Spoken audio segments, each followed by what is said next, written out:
Venezuela went the way of socialism. We know Hugo Chavez brought socialism because he convinced the people collectivism is great. Share and share alike is great. Government control of every element of your life is great.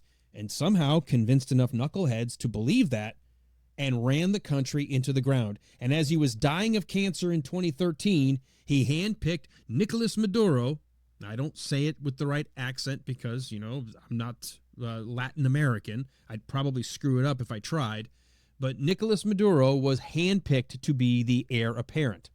And as I mentioned on my show yesterday, the show that was released yesterday, my Saturday radio show, and you look at the backstory, Nicolas Maduro continued the socialist policies, continued the Marxist, socialist, basically communist policies that ruined that nation, that led 25% of its people to choose to leave the country. Rather than stay, rather than be, part of the country they grew up and loved, they realized they had to escape. They had to flee, which is what they did.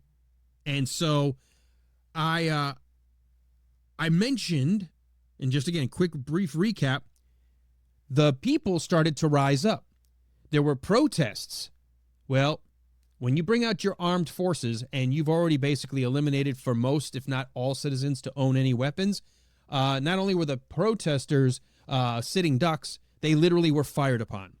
Multiple times, hundreds upon hundreds murdered by the security forces of Maduro, jailed, imprisoned, tortured, women raped. It's just horrifying.